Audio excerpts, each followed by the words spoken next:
चरणसान्निध्यात् भयमुक्तो भ्रमाम्यहं ज्ञानाप्तये त्वतान् वन्दे यज्ञेशान् गुरुनायकान् माणिक्यवीणामुपलालयन्तीं मदालसां मञ्जुलवाग्विलासां माहेन्द्रनीलत्युतिकोमलाङ्गीं मातङ्गकन्यां मनसा स्मरामि चतुर्भुजे चन्द्रकलावतंसे कुचोन्नते कुङ्कुमरागशोणे पुण्ड्रीक्षुपाशाङ्कुशपुष्पबाणहस्ते नमस्ते जगदेकमाता माता मरकतश्यामा मातंगी मदशालिनी कटाक्षेतु कल्याणी कदम्बवनवासिनी जय मातंगतनये जय नीलोत्पलत्युते जय संगीतरसिके जय लीलाशुभप्रिये रामाय रामभद्राय रामचन्द्राय वेधसे रघुनाथाय नाथाय सीताय पतये नमः। जय जय रघुवीर समर्थ सीताकांत स्मरण जय जय राम। रामायण प्रवचनाच्या या मालिकेमध्ये मी आपल्या सर्व श्रोतृवृंदांचं स्वागत करत आहे। आपण काल रामचंद्रांच्या चरित्रावर येणाऱ्या एक 3 आक्षेपांचा विचार केला आणि त्याचं निराकरण केलं। आता आज रामायणातल्या इतर काही पात्रांचा विचार आजपासून आपल्याला करायचा आहे।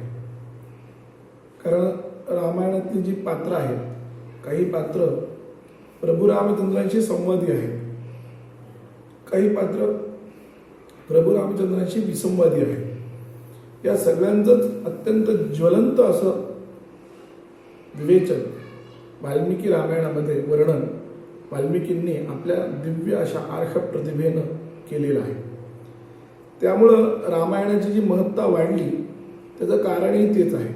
म्हणजे रामायणाचा महानायक जसा धीरोदात्त आहे तसंच रामायणातली ही बाकीची पात्र सुद्धा तेवढीच धीरोदात्त आहे आणि त्यामुळं रामायणाची उंची ही इतर सर्व ग्रंथापेक्षा जास्त मोठी आहे। त्याचं कारण ते आहे। त्यामुळे रामाशी संवादित असलेले किंवा रामायणातील जे इतर पात्र आहेत त्यामध्ये लक्ष्मण आहे, भरत आहे, शत्रुघ्न आहे, ही सगळी रामाशी संवादी, सीता आहे, कौसल्य आहे, दशरथ आहे, तशी रामाशी संवादी पात्र आहे। आणि विसंवादी पात्र म्हणजे रावण आहे, मारीच आहे, कैकेयी आहे, ही सगळी रामाशी विसंवादी पात्र आहेत, इंद्रजित आहे वगैरे। तर या सर्व पात्रांचा विचार आपण जर केला तर आपल्याला एक गोष्ट तीव्रतेने लक्षात येते की रामायणकारांनी वाल्मिकींनी कोणाचं काहीही लपवलेलं नाही, हे पहिला महत्वाचा मुद्दा। दुसरा मुद्दा असा आहे की कोणाचीही विनाकारण प्रशंसा त्यांनी केलेली नाही। जसं कोणाचं काही लपवलं नाही तसं कोणाची विनाकारण कोणतीही प्रशंसा केलेली नाही।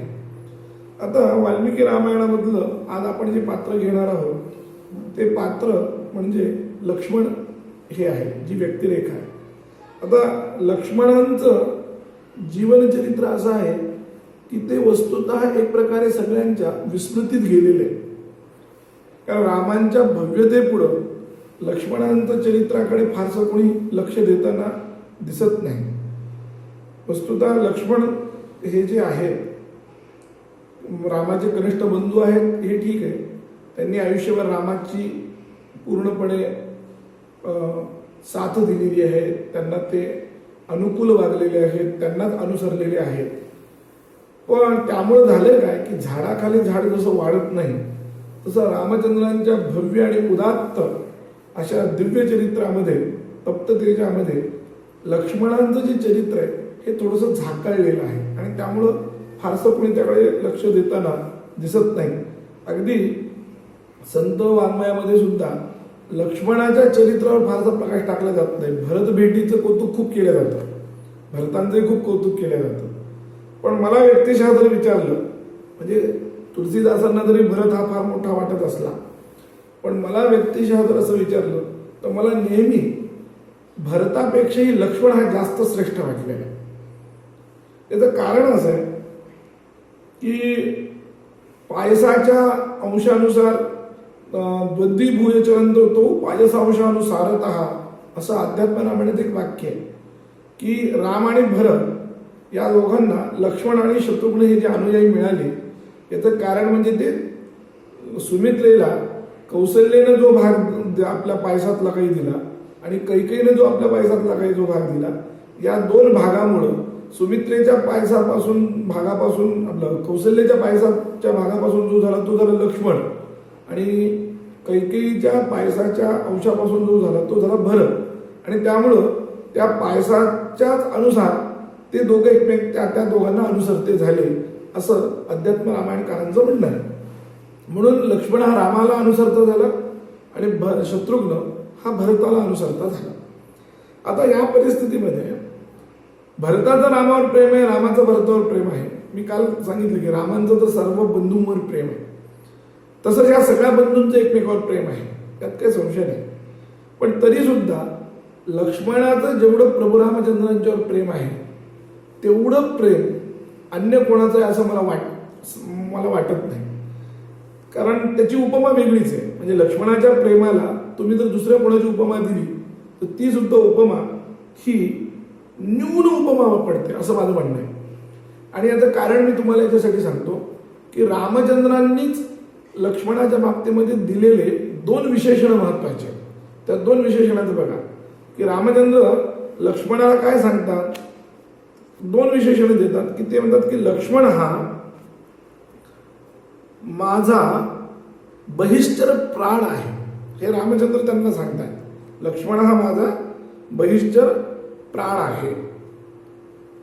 ही पहिली उपमा लक्ष्मणाच्या बाबतीमध्ये परिपूर्ण म्हणजे लक्ष्मण आणि रामाचं काय नातं आहे ही कळवणारी आणि राम आणि लक्ष्मणाचे किती तादात्म्य होतं ही सांगणारी उपमा ही स्वतः रामचंद्र म्हणतात. एवढंच कशाला, ही एक उपमा. आणि दुसरी एक उपमा अशी आहे की लक्ष्मण हा दशरथासारखा आहे. म्हणजे काही ठिकाणी रामचंद्राने लक्ष्मणाला पितृतुल्य मानलेले आहे, अशी उपमा भगवान रामांनी लक्ष्मणाला दिलेली आहे. कारण लक्ष्मणाचं एकंदरीत जे आहे ते संपूर्ण जीवन जे आहे ते रामचंद्रांना लहानपणापासून वाहिलेलं आहे. ह्या दोन उपमा महत्वाच्या, बहिष्ठर प्राण आणि साक्षात दशरथ. म्हणजे जोपर्यंत लक्ष्मण आहे तोपर्यंत दशरथाचा वियोग रामचंद्रांना कधी जाणवला नाही, असं वाक्य सुद्धा रामचंद्रांनी सांगितलेलं आहे.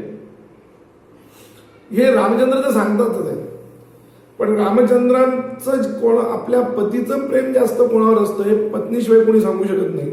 तसं उत्तर देत असताना सीतेनं सुद्धा ह्याला सुंदरकांडामध्ये हनुमंताला सांगत असताना सांगितलं की मत्तः प्रियतरो नित्यम भ्राता रामस्य लक्ष्मण. हा प्रभू रामचंद्रांचं माझ्यापेक्षा जर जास्त प्रेम कोणावर जर असेल तर ते भ्राता लक्ष्मण हा त्या याच्यावरच आहे. लक्ष्मण भाऊ असलेला जो लक्ष्मण आहे त्याच्यावरच आहे असं सांगितलेलं आहे. स्वतः रामचंद्रांनी सांगितलं किंवा सीता सुद्धा म्हणते यदृष्ट्वा राघवो नैव वृत्तम आर्यम अनुस्मरे.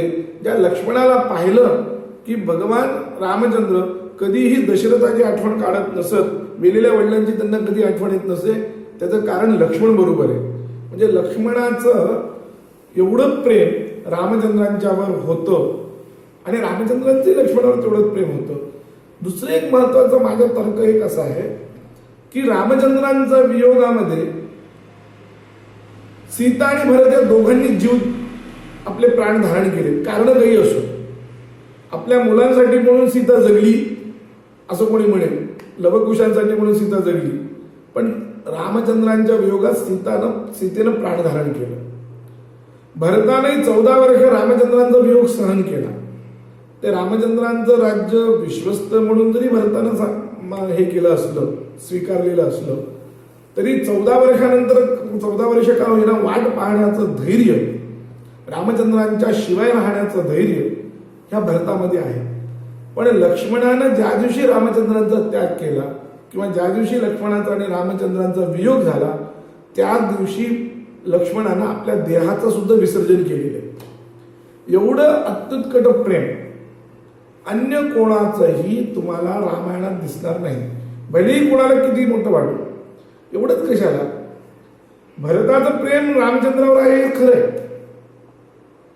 पण तरी सुद्धा भरताच्या मनातही काही वेळ का होईना रामचंद्रांच्या बाबतीत एक संशय आलेला आहे.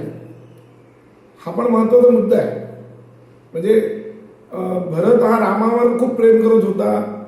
भरतानं ते सगळं सोडलं हे जरी खरं असलं तरी ज्यावेळेस दशरथाचा प्राण त्याग झाला आणि पुढली उत्तरक्रिया करण्यासाठी म्हणून भरताला आणि शत्रुघ्नाला त्याच्या मामाच्या गावाहून वापस आणण्यात आलं आणि आल्या आल्या ज्यावेळेस त्याला ती सगळी तिथली परिस्थिती दिसली आणि राम दिसला नाही, याचं कारण त्याने जेव्हा आपल्या आईला विचारलं त्यावेळेस भरताने जे प्रश्न विचारले त्यामध्ये भरताच्या मनामध्ये रामचंद्रांच्या बद्दल एक प्रकारचा संशय आलेला आहे असंच वाटतं. कारण तिनं सांगितलं की रामचंद्रांना दशरथानं वनवासात पाठवलं. हे ऐकल्याबरोबर वाल्मिकी रामायण काय सांगतात ते मी तुम्हाला सांगतो की तच्छ्रुत्वा भरतस्त्रस्तो भ्रातुश्चारित्र शंकया स्वस्य वंशस्य माहात्म्यात प्रष्टुम समुपचक्रमे. ते ऐकून अत्यंत संत्रस्त झालेला तो भरत भ्रातु चरित्र शंकया म्हणजे रामाच्या चरित्राच्या शंकेनं तो व्यग्र झाला. मनामध्ये त्याच्या रामाच्या चरित्राबद्दल संशय निर्माण झाला आणि त्याने तो संत्रस्त झाला आणि त्याला असं वाटलं की रामचंद्रांच्या वागण्यानं कदाचित आपल्या वंशाला काहीतरी गालबोट लागलेला आहे.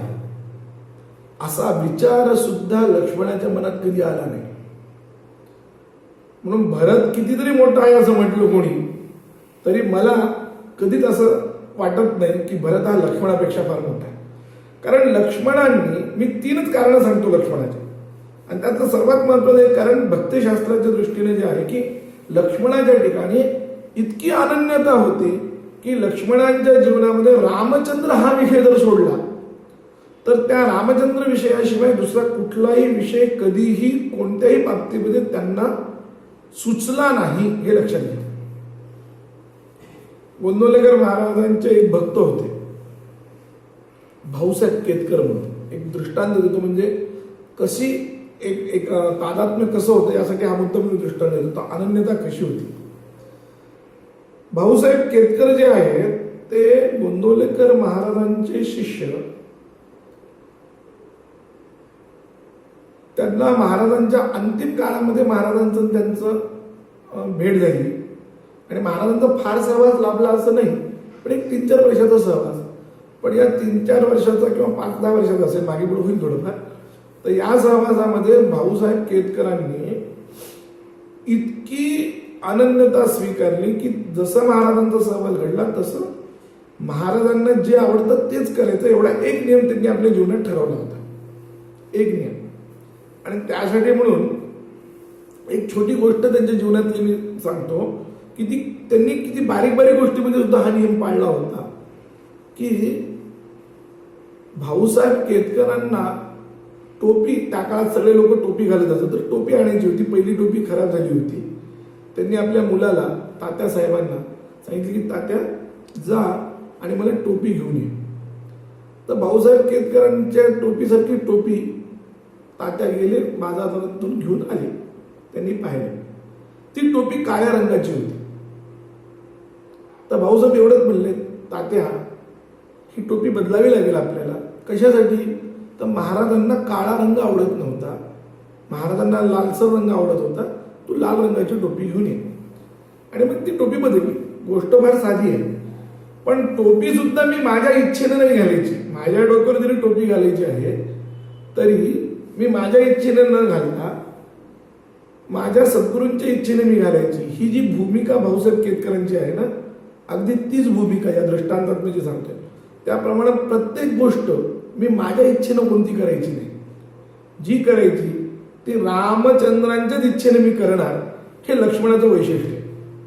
म्हणजे इतकी अनन्यता अन्य कोणाच्याही ठिकाणी पाहायला सापडत नाही. ही वस्तुस्थिती. तुम्ही वाल्मिकी रामायण काढा नाही तर कुठलंही रामायण काढा त्याच्याबद्दल काही अडचण नाही. पण ही जी अनन्यता की लक्ष्मणाला असं काही नव्हतं की लक्ष्मणाचं व्यक्तिमत्व स्वतंत्र नव्हतंच असं काहीच नव्हतं. लक्ष्मणाला काही कळतच नव्हतं असंही काही नाही. उगीच अनुयायी झाले तसं अनुयायी असं नाही. लक्ष्मणाच्या मध्ये सुद्धा एक प्रकारे एवढं सामर्थ्य होतं की तो आपलं स्वतःचं विश्व निर्माण करू शकत होता. कारण लक्ष्मण हा अत्यंत पराक्रमी होता, अत्यंत पराक्रमी. म्हणजे रामचंद्रांनी रावणावर जो विजय मिळवला, या रावणावर विजय मिळवत असताना मिळवलेला जो विजय, त्यामध्ये सर्वात महत्वाचा 80% जर भाग कोणाचा असेल तर तो लक्ष्मणाचा आहे. कारण रावणाचा विजय मिळवणं एक वेळ सोपं होतं, कारण रावणाचा पराभव अनेकांनी केलेला आहे. कार्तवीर्याने केलेला आहे, वालीनं केलेला आहे. याच्या आधी 2-4 वेळा रावणाने 2-4 जणांकडून मार खाऊन आलेला आहे तो. म्हणून रावणाचा पराभव ही गोष्ट फारशी महत्वाची नव्हती. पण इंद्रजिताला पराभव माहीतच नव्हता. रावणाचं जे सगळं राज्य चाललं होतं ते इंद्रजिताच्या पराक्रमाच्या बळावर चाललेलं होतं. रावणाचं जे वर्तन चाललं होतं, राक्षस राज्य जे अकुतो भय चालत होतं, म्हणजे त्या राक्षस राज्याला कुठूनही भय नव्हतं, देवतांकडून वगैरे कोणाकडून भय नसायचं. याला कारण रावणाच्या पराक्रमापेक्षाही इंद्रजिताचा पराक्रम. आणि त्या इंद्रजिताला लक्ष्मणाने मारले हे लक्षात ठेवा. म्हणजे एवढा पराक्रमी लक्ष्मण आहे, शस्त्रास्त्र सगळं त्याला तयार आहे. लक्ष्मण हा वास्तुशास्त्रज्ञ उत्तम आहे. म्हणून रामचंद्रांनी त्याला आपल्याला राहण्यासाठी जेव्हा झोपडी बांधायला सांगितली, ती झोपडी पूर्णपणे अगदी वास्तुशास्त्राच्या नियमाला धरून तर बांधलीच, पण त्यात पुन्हा बारीक बारीक अशी नक्षीकामं पण त्याने केलेली.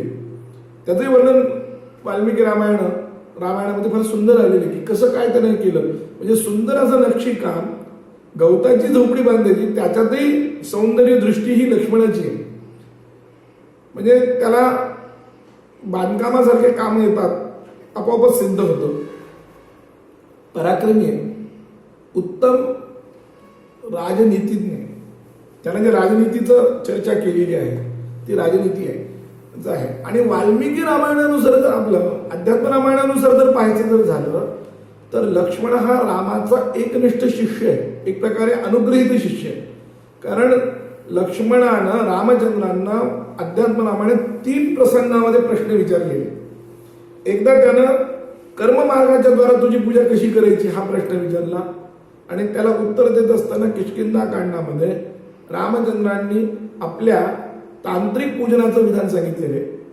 दश आवरण पूजा जी आहे, दशावरण पूजा, त्या पूजेचं सगळं विधान, मंत्र, त्याच्यात केशवादी न्यास कसे करायचे, मंत्रमूर्ती पंजन न्यास कसे करायचे वगैरे, त्याच्यानंतर पाद्य अर्घ्य आचमन यासाठी पात्रांची व्यवस्था कशी करायची, त्यांची स्थापना कशी करायची, या सर्व गोष्टींचा उपदेश प्रभू रामचंद्रांनी क्रियायोगाच्या द्वारा लक्ष्मणाला केलेला आहे. त्याच्यानंतर अरण्यकांडात सुद्धा आपल्या रामचंद्रांचं तत्व समजून घेण्याच्या दृष्टीनं म्हणून त्यानं प्रश्न विचारलेला आहे. त्याही द्वारा अरण्यकांडात सुद्धा अध्यात्म रामायणामध्ये रामचंद्रांनी त्याला उपदेश केलेला आहे. आणि उत्तरकांडामध्ये रामगीता म्हणून एक प्रकरण आहे अध्यात्म रामायणामध्ये, जे की रामचंद्रांनी लक्ष्मणाला पूर्ण तत्वज्ञानाचा उपदेश केलेला आहे.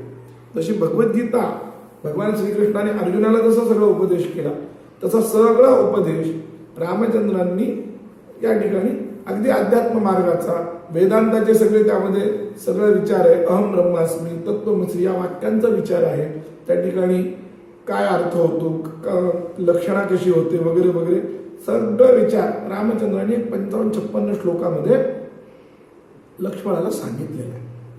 सांगण्याचं तात्पर्य हे आहे की भक्ती मार्गाच्या दृष्टीने जरी पाहायला गेलं तर लक्ष्मणला इतका अनन्य सेवक सापडणार नाही. त्यांना अनुग्रह पण रामचंद्राचा घेतलाय असं त्यातून म्हणलं पाहिजे. कारण वेदांताचा उपदेश करणारे गुरुच हे खरे ब्रह्मविद्येचे गुरु असतात. इथं लक्ष्मणाच्या दृष्टीनं रामचंद्रच आहे.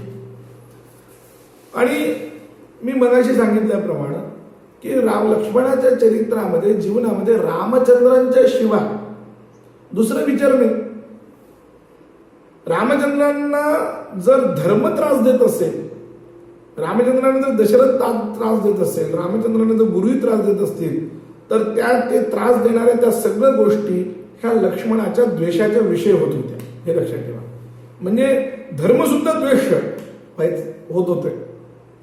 म्हणजे ज्या धर्मामुळे रामचंद्रांना त्रास होतो तो धर्म सुद्धा लक्ष्मणाला मान्य नव्हता. लक्ष्मण म्हणायचा की मी त्या सगळ्याचा मी निषेध करेन, असं त्यानं स्पष्टपणे त्या ठिकाणी अनेक वेळा बोलून दाखवलेलं आहे.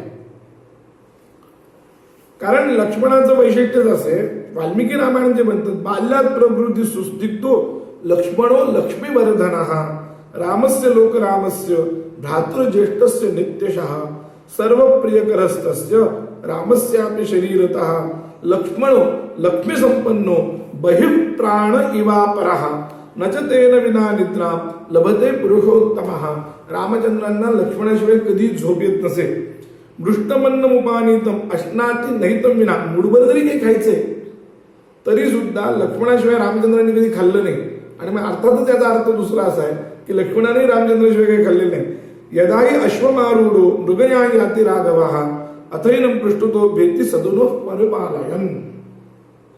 हे वर्णन जे आहे की रामचंद्र शिकारीला निघाले की लक्ष्मण सुद्धा त्यांच्याबरोबर शिकारीला निघत असे. आणि म्हणून रामायणामध्ये लक्ष्मणाला स्वतंत्र कोणी बोलवत नाही. रामांना बोलवलं की लक्ष्मणाला बोलवल्यासारखं. म्हणून वसिष्ठांनी सुद्धा, आपलं विश्वामित्रांनी सुद्धा जेव्हा मागितलं तेव्हा फक्त रामालाच मागितलं. काकपक्षधरम वीरम ज्येष्ठम मे दातुमर्हसी. काकपक्षधर असलेला जो ज्येष्ठ पुत्र आहे तुझा, काकपक्षधर या शब्दाचा अर्थ चौल कर्म झाल्यानंतर जी शेंडी ठेवली जाते, थोडेसे केस ठेवले जातात, त्याला काकपक्ष म्हणतात. पूर्वीच्या काळी चौल कर्म स्वतंत्र केलं जायचं आणि उपनयन कर्म स्वतंत्र केलं जायचं. त्यामुळे थोडंसं इथं अशी केस ठेवण्याची पद्धत होती, त्याला काकपक्ष म्हणत असत. तर तो काकपक्षधर जो आहे तो म्हणजे ज्येष्ठ तुझा जो मुलगा तो राम मला दे असं सांगितलं. अर्थात रामाबरोबर जसं मनुष्याची छाया ही मनुष्याला सोडून राहत नाही, तसं रामाची छाया म्हणजे लक्ष्मण. कारण बहिप्राण इवापरः. वाल्मिकी रामायणांनी अन्यत्र लिहिलं रामस्य दक्षिणो बाहू. लक्ष्मण कोण आहे तर रामाचा उजवा हात, बहिप्राण, हे सगळं सांगितलेलं आहे. एवढंच कशाला, लक्ष्मणाची ही एकांतिक निष्ठा, अनन्य निष्ठा ही रामचंद्रांना मिळत असल्यामुळे जेव्हा दशरथाने रामचंद्रांना अभिषेक करायचं ठरवलं तेव्हा आपल्या मनातल्या भावना व्यक्त करत असताना सुद्धा रामचंद्रांनी काय सांगितलं, लक्ष्मणे मां मया सार्धम प्रसादित्वं वसुंधरा द्वितीयं मेंतरात्मानं त्वामियं श्री रूपस्थिता. तू साक्षात माझा दुसरा आत्मा आहेस लक्ष्मण, माझ्याबरोबर तू पण या वसुंधरेचा भोग घे. अशा प्रकारच्या भावना रामचंद्रांनी त्या ठिकाणी सांगितलेल्या. रामचंद्रांच्या लक्ष्मणाच्या बद्दलच्या भावना तर खूपच मोठ्या होत्या. काही प्रसंगात तर जसं नागपाशामध्ये बांधलेला लक्ष्मण इंद्रजिताच्या नागपाशामधनं तो मूर्छित पडला तेव्हा जो रामचंद्रांनी शोक केलाय तर त्यांनी एक सगळं म्हटलेलं आहे, न लक्ष्मण समो भ्राता सचिव सांपरायिका. लक्ष्मणासारखा भाऊ कधीही जो सचिव आहे म्हणजे योग्य मार्गदर्शन करणार आहे असा सापडणार नाही. आणि जर लक्ष्मणच नसेल तर त्या सीतेला घेऊन तरी मी काय करू. ज्या सीतेसाठी एवढं युद्ध केलं पण त्यात जर लक्ष्मण नावाचा माझा भाऊ जर जात असेल, नाही मी जीवित येणार सीता याचं जय नवा. सीता मिळाली माझा जय पण होईल, पण काय उपयोग आहे की भगवान आपला लक्ष्मण जर तोही पंचत्व मागते. लक्ष्मण जर प्राण सोडत असेल, लक्ष्मण जर मृत्यूला जात असेल तर त्या लक्ष्मणाशिवाय या सर्व गोष्टींना माझ्या जीवनाला तरी काय अर्थ आहे. कुही मी जीवित येणार तोही पंचत्व मागते. तू जर पंचत्वाला गेला तर कोण मला या जीवनाचा काय अर्थ आहे, माझ्या जीवनात काही अर्थ नाही. इतकं रामचंद्रांचं लक्ष्मणाशी ऐक्य हे लक्षात ठेवा. म्हणून जर रामचंद्रांची अवस्था जर सिद्धाची अवस्था असेल, आपण असं म्हणून जर रामचंद्रांची अवस्था जर सिद्धाची असेल तर लक्ष्मणाची अवस्था ही त्या सिद्ध मार्गाला जाण्यासाठी लागणारं जे साधना असते त्या साधकाची अवस्था आहे. ती पूर्ण साधना म्हणजे असं आपण म्हणू शकतो की सिद्धावस्था रामचंद्राच्या रूपाने वाल्मिकींनी वर्णित केली आहे.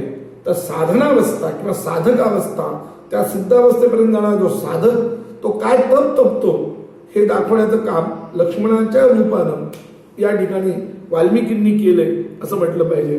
म्हणून आणि लक्ष्मणाची रामचंद्रांच्या बद्दल भावना काय होती तर ती हा माझा ज्येष्ठ भ्राता आहे, गुरु आहे, एवढं ते पितृवत वर्तते रामे मातृवन्माम समाचर. सीतेने सांगितलं की तो लक्ष्मण जो आहे तो रामाच्या बाबतीमध्ये पितृवत वर्तन करतो. म्हणजे राम हे साक्षात आपले वडीलच आहेत हेच तो म्हणतो. आणि मी आई असल्यासारखं तो आमच्या बरोबर वागतो. कधी सुद्धा त्यानं आमच्याशी या बाबतीमध्ये वेगळा विचार केला नाही हे लक्षात ठेवा. आणि लक्ष्मणाची ही बुद्धी व्हायला कारणही जे आहे ते म्हणजे लक्ष्मणाची आई सुमित्रा आहे. कारण तिनं असं सांगितलं जेव्हा लक्ष्मण वनवासात जाऊ लागला रामचंद्रांच्या बरोबर. आता बघा इथं सुद्धा रामचंद्राला वनवास सांगितला होता, लक्ष्मणाला सांगितला नव्हता. पण मंथरा एका ठिकाणी असं म्हणते की रामाला सांगितलं की रामाबरोबर लक्ष्मण जातोच. म्हणजे दुष्टांना सुद्धा, दुष्ट असलेल्या मंथरेला सुद्धा लक्ष्मणाची रामचंद्रावरची एकांतिक भक्तीचा निश्चय होता, नैष्ठिक भक्तीचा निश्चय होता, अनन्य भक्तीचा निश्चय होता.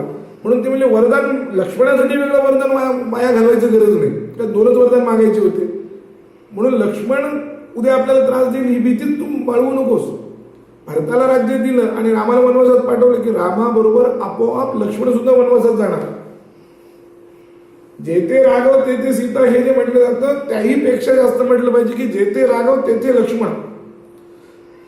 म्हणजे न्यायशास्त्राच्या जर पद्धतीने विचार जर केला तर लक्ष्मण आणि रामाचं एक प्रकारे व्याप्तीच होती. जिथं जिथं लक्ष्मण तिथं तिथं राम, किंवा जिथं जिथं राम तिथं तिथं लक्ष्मण, अशी परिस्थिती होती. ज्या दिवशी मी मगाशी पुन्हा एकदा हे सांगतोय की ज्या दिवशी ही परिस्थिती निर्माण झाली की रामानं लक्ष्मणाचा त्याग केला त्याच दिवशी लक्ष्मणानं आपल्या जीवनाचा त्याग केलेला आहे. एवढं मूर्तिमंत उदाहरण अनन्यतेचं अन्य तुम्हाला इतिहासात दुसरीकडे सापडणं कठीण आहे. एवढी तन्मयता, एवढी अनन्यता. म्हणून लक्ष्मण हा मला रामायणामध्ये सर्वश्रेष्ठ बंधू वाटतो. म्हणजे भरत आणि शत्रुघ्नांच्या मानानं जर जास्त पाहिलं तर तो सर्वश्रेष्ठ बंधू वाटतो. आणि त्यांना आपल्या जीवनाचं जे केलेलं आहे ते पूर्ण जीवनच रामचंद्रांना अर्पण केलेलं आहे. याच्याशिवाय त्याने दुसरा विचार केला नाही. कधी त्याला आपल्याला राज्य असावं असं वाटलं नाही, कधी अमुक एक अधिकार आपल्याला असावा असं वाटलं नाही. हे फार महत्वाचं आहे. याचा अर्थ लक्ष्मणाचे वेगळे मत नव्हते असं अजिबात नाही. लक्ष्मणाचे स्वतःचे वेगळे मत होते.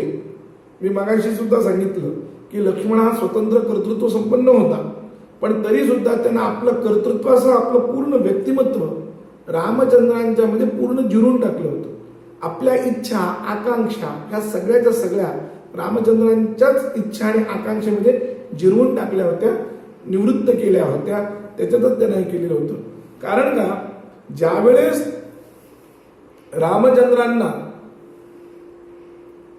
वनवासाची शिक्षा झाली किंवा वनवास सांगितला दशरथानं, त्यावेळेस हे मत लक्ष्मणाला अजिबात पटलं नाही. आणि म्हणून त्यानं सांगितलं की मी आत्ताच्या आत्ता युद्ध करतो. मी स्वतः जर धनुष्य धारण उभं जर राहिलो तर या ठिकाणी कोण येतो बघतो, कोण येतो ते बघतो.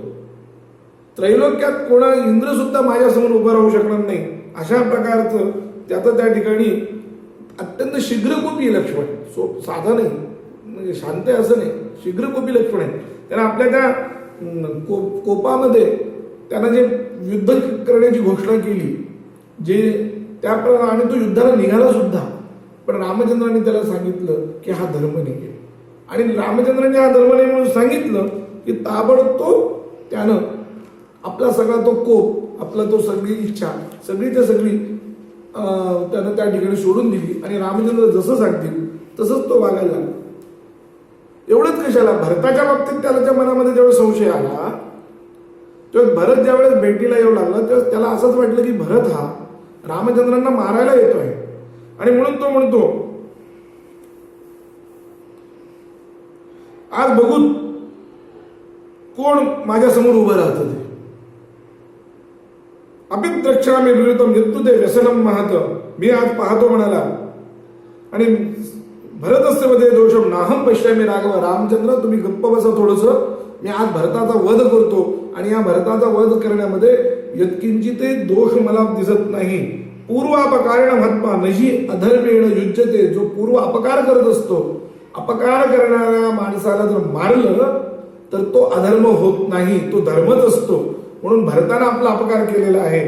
त्याच्या मनामध्ये संपन्न राज्यमिच्छंस्तु व्यक्तम प्राप्त्या विभीषणम. हा भरत जो आहे या ठिकाणी आलाय, याला संपन्न राज्य मिळाले, अभिषेक प्राप्त झालेला आहे त्याला राज्याभिषेकाचा, तरी सुद्धा तो या ठिकाणी जो येतोय तो आवा म्हणतून समभेती, कैकेयी या भरत स्वतः आपल्या दोघांना मारण्यासाठी येतोय, पण बघू कोण माझ्यासमोर उभा राहतो. अशा प्रकारचं त्याला वर्णन केलेलं आहे. कैकेयींच वधिष्यामी सानुबंधाम सबांधवाम कलुखेणाद्य महता मेदिनी परिमुच्यता, मी कैकेयीचा तिच्या बांधवांसकट नाश करतो. आज बघा माझा पराक्रम सगळे लोक देव लोक पाहतील, अशा प्रकारचं त्यानं ज्यावेळेस बोललं. आणि यामध्ये यत्किंचितही स्वार्थ नाहीये. रामचंद्रांना मारायला हा येतोय, रामाचा हा हितशत्रू आहे आणि त्यामुळे तो माझा द्वेष आहे, एवढं एकच भावना त्याच्या मनामध्ये असल्यामुळं हा जाज्वल्य संताप आहे. आणि रामचंद्रांना त्याच्या त्या संतापाची पूर्णपणे कल्पना आहे, रामचंद्राच्या मनाची सुद्धा त्यांना चांगली कल्पना आहे. म्हणून रामांनी काय केलं की रामचंद्र या लक्ष्मणाचा क्रोध आवरायचा असेल तर त्याला 4 गोष्टी उपदेश देण्यापेक्षा त्यांनी काय केलं, मी मगाशी म्हटल्याप्रमाणे की लक्ष्मणाला स्वतःचं मोठेपण यत्किंचितही नकोय. त्याला स्वतःचं मोठेपण दिलं की तो संकोचल्यासारखा होतो, त्याला राज्य देतो म्हटलं की संकोचल्यासारखा होतो, त्याला काही स्वार्थ देतो म्हटलं की संकोचल्यासारखा होतो.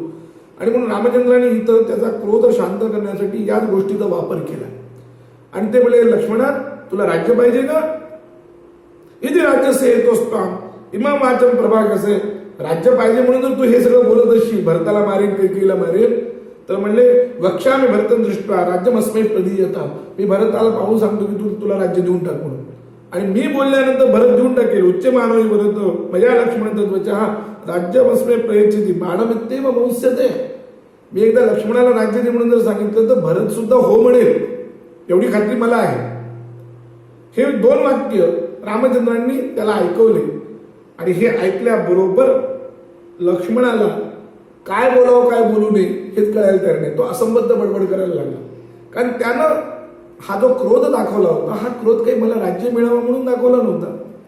रामचंद्रांना हा भरत आपलं मारायला येत आहे अशा भावनेनं, अशा शंकेनं त्याच्या मनामध्ये हा सगळा क्रोध उत्पन्न झालेला होता, राज्य पाहिजे म्हणून नव्हता. आणि म्हणून त्याचा क्रोध शांत करण्यासाठी रामचंद्रांनी वेगळ्या पद्धतीनं थोडंसं त्याच्या हृदयाचा भाव लक्षात घेऊन तो कसा संकोचतो म्हणून त्याचा राग शांत करण्यासाठी या गोष्टीचा वापर या ठिकाणी रामचंद्रांनी केला. ते रामचंद्रांनी असं बोलल्याबरोबर लक्ष्मण इतका गोंधळला की त्याला काहीच कळायला नाही. तथोक्तो धर्मशैलीनं भ्रात्रा तसे ते रतः लक्ष्मण प्रविषयी बसतो. अनेक आंतराणी लज्जे आहेत, त्याचे सगळे इंद्रिय शिथिल झाले लज्जेनं, त्याला लाज वाटली. तद्वाक्यम लक्ष्मण श्रुत्वा व्रीडित प्रत्युवाच त्वामान्य दृष्टमायात पिता दशरथ स्वयं. आणि हे सगळं म्हणल्यानंतर मग म्हणतो लक्ष्मण की कदाचित दशरथच तुला पाहण्यासाठी येत आहे की काय, की दशरथच आपले बाबाच पाहायला येतात की काय, की असं म्हणून तो तिथून आपलं बोलणं, आपली वाणी, आपलं सगळं क्रोध सगळं आवरतो आणि मान खाली घेऊन उभा राहतो.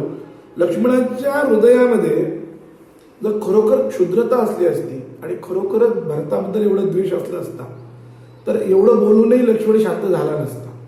ही लक्ष्मणाची हृदयाची श्रीमंती आहे की लक्ष्मणानं कधीच राज्याची अपेक्षा केली नाही. रामचंद्र व्यतिरिक्त त्यानं काहीच विचारलं नाही.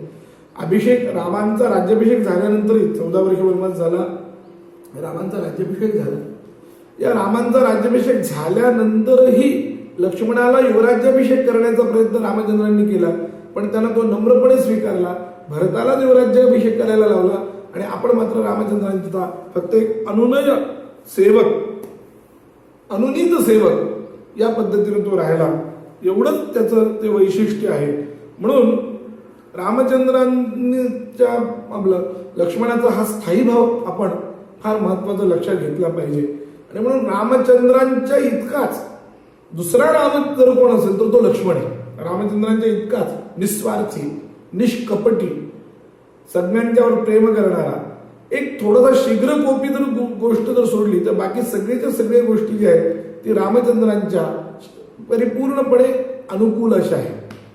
त्याला कोणी आपलं कौतुक केलेलं आवडत नाही. ज्यावेळेस भगवान रामचंद्रांनी इंद्रजिताचा वध झाल्यानंतर त्याला जवळ घेतलं, त्याला आपल्या जवळ घेऊन त्याचं मूर्ध्नी अवग्रहण केलं, त्यावेळेसही त्याची जी स्थिती झाली ती सांगत असताना वाल्मिकी रामायणकार वाल्मिकी ऋषी असं म्हणतात की भ्रातरम लक्ष्मणम स्निग्धम पुनः पुनर्हृदय क्षत.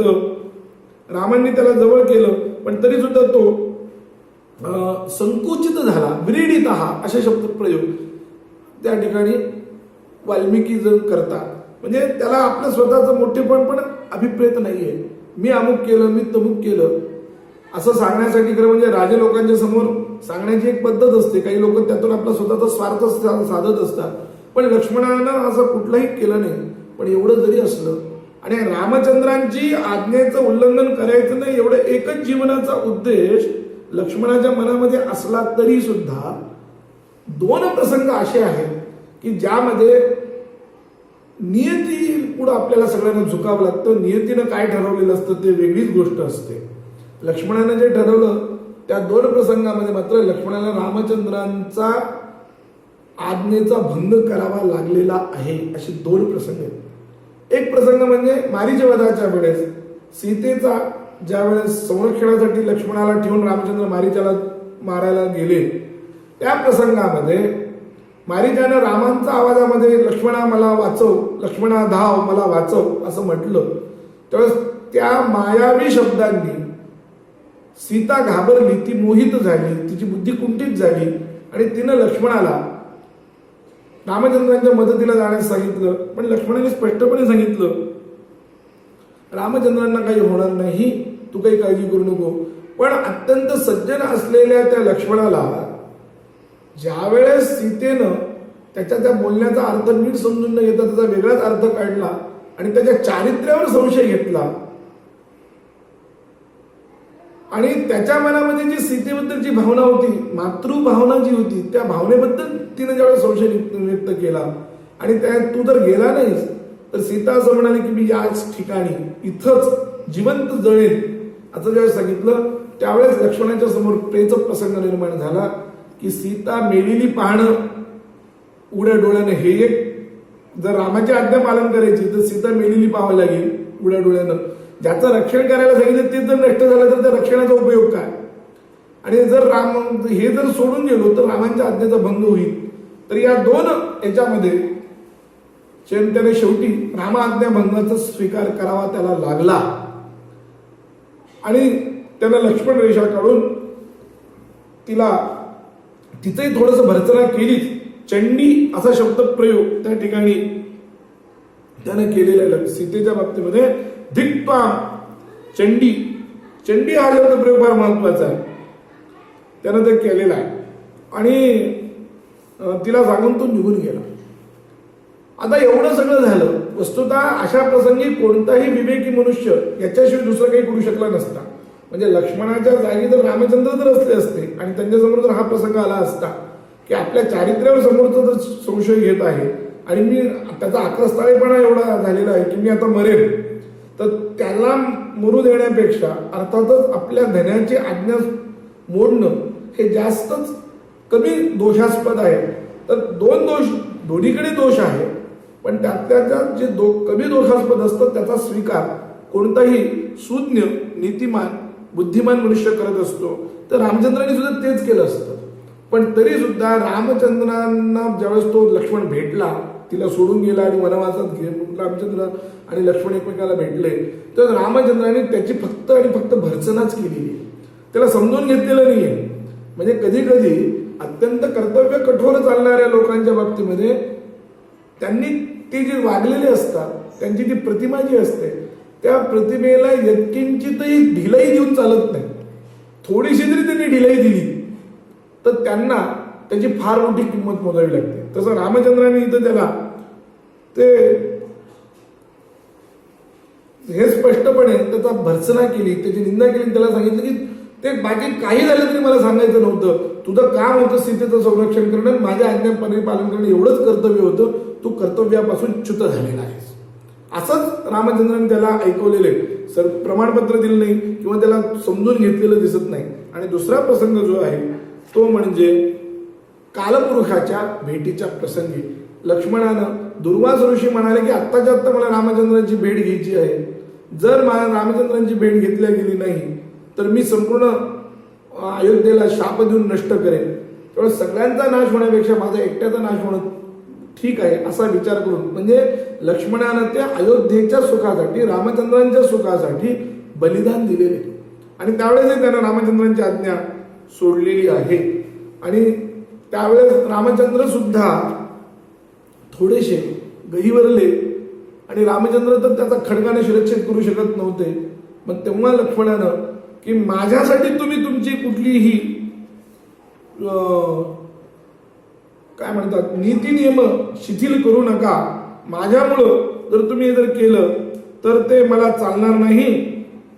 हीन प्रतिज्ञा काकुस्त प्रयांचे नरकम नराहा न संतापम महाभाव मदर्थम कर्तुमर्हसी. लक्ष्मण काय म्हणतो, पूर्व निर्माणबद्ध ही कालस्य गतिऋषी जय माम सौम्य विश्रब्दम प्रतिज्ञा परिपालय हीन प्रतिज्ञा काकुस्त प्रयांचे नरकम नराहा यदि प्रीतिर महाराज यदि अनुग्राह्य नामही जही माम निर्विशंकस्वम धर्मम वर्धय राघव.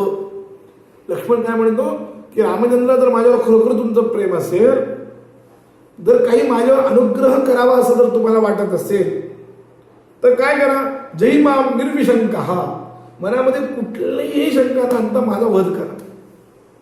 मनामध्ये कुठलीही शंका न आणता माझा वध करा. कारण प्रतिज्ञेचा जर तुम्ही सोडली तर असे लोक हे नरकाला जात असतात आणि माझ्यासाठी तुम्ही नरकाला जाणं हे मला न आवडणार आहे. म्हणून तुम्ही माझा वध करा. शेवटी वसिष्ठांची आज्ञा समोर धरून रामानं लक्ष्मणाचा परित्याग केला.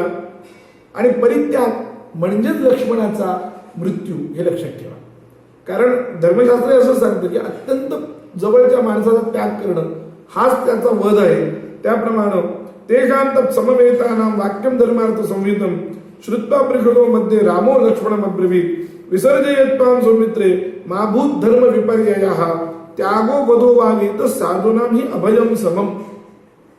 साधूंचं त्याग करणं म्हणजेच वध आहे.